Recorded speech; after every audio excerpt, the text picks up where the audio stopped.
Today, for my tutorial, I am going to give you some tips in writing the results and discussion chapter of your research, considering you are employing a quantitative research method. Now, assume you already gathered your data and run an appropriate statistical test for it.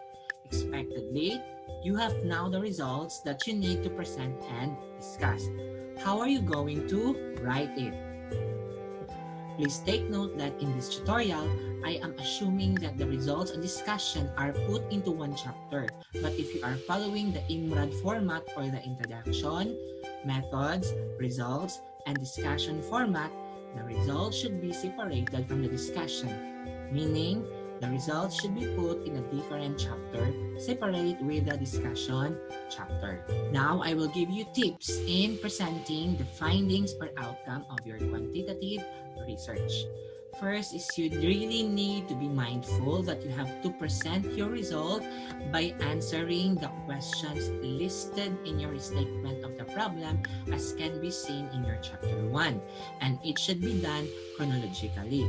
Kung ano yung order ng statement of the problem mo in your chapter 1, the manner of presenting your result, dapat ganun din yung order niya in presenting. So, dapat mauna si SOP 1, next SOP 2, and so on and so forth.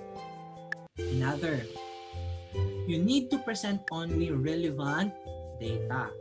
Individual scores or raw data should not be reported in the text or hindi dapat siya maging part ng manuscript. If this needs to be included at all, they should be placed in the appendix. So, only relevant data lang, those which are being inquired in your research must be put in your results. Yung irrelevant data, hindi dapat yun nakalagay. Okay?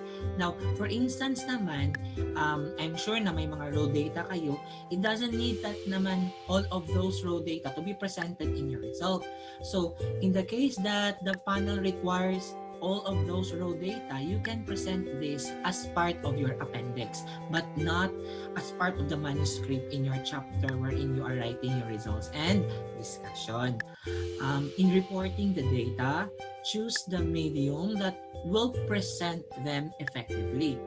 It will be helpful to summarize the results and analysis through tables and or figures and graphs. So, when you are going to present the data na, so you have to select either you are going to present it via table or via graph, or may figure ka ba na dapat gamitin for you to present that data. So, ikaw na ang mag-decide as a researcher kung ano ang way or manner of presenting your data at ano yung medium na gagamitin mo. Next, the textual description, analysis, and interpretation should focus on the patterns and deviations in the contents of the tables and charts, rather than restatement of their content all over again. So meaning, we really need to avoid redundancy in data presentation as well as in your discussion. But do not expect the tables and figures to do the entire communication for you.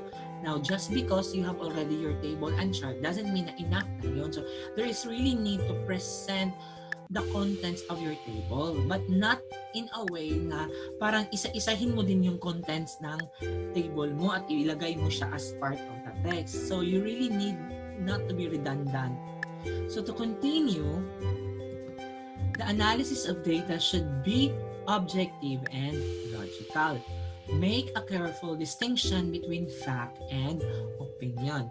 Take note that facts should be prevailed, not opinion, in your results and discussion. Also, you need to present all relevant results, including those that run counter to the hypothesis. Like, we are going to accept or reject our hypothesis based on the result. So, you really need to have a specific discussion out of that. So, hindi bawal yung mga opinion mo doon. So, you really need to be very objective and you just have to present it according to the result of the statistical test na i-run mo. So, any other opinionated write-ups should not form part of your manuscript. Next, in reporting statistical tests of significance, include information concerning the obtained magnitude or value of the test, the degrees of freedom, the probability level, and the direction of the effect. So you really have to be mindful also that you need to present terms of the statistics as well as the results, and you really need to relay it and to discuss it to your reader so that they can understand it, what it is all about, no, its significance, the analysis, and as well as the interpretation of it. So dapat i-relate mo yan so that the reader can understand. Okay, next. In presenting table, chart, and or figure, you need to observe proper format. So basically, for the title of the table, it must be placed in the upper left portion of the table. So for the title of the chart and or figure, it must be placed in the bottom center of the figure or the chart.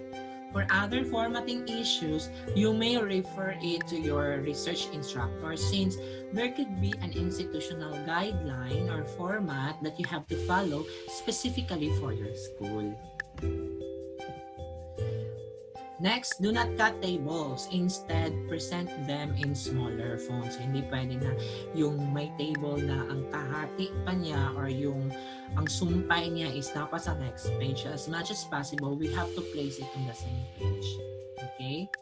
Another discussion in the paragraph which focuses per indicator must be comprehensive. So, kasi ganito yan. If you have your variables, so if you have your indicators as part of your statement of the problem, so kailangan mo yun ma-present. There is really an intended paragraph for that, in which one paragraph could be enough, but then at least there should be at least 3 RRL per indicators na dapat mong gamitin to substantiate your result or findings by explaining whether the result or findings of the study support or does not support it. So kailangan mo again to append or to substantiate review of related literature in your indicators when you are going to present na your result, no, as part of your discussion. So do not worry, I will give illustrations later for you to understand, no, and to comprehend better.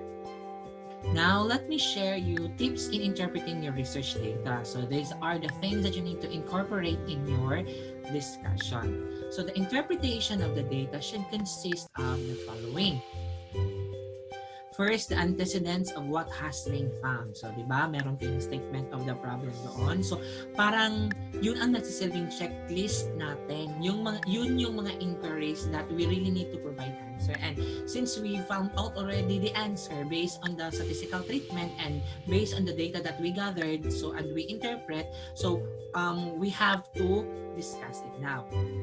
Another is the consequences or implications drawn from the findings. So, if the results say so, if ganun ang sabi ng result, so ano yung consequences niya o ano yung implications niya base sa findings na lumabas sa yung study.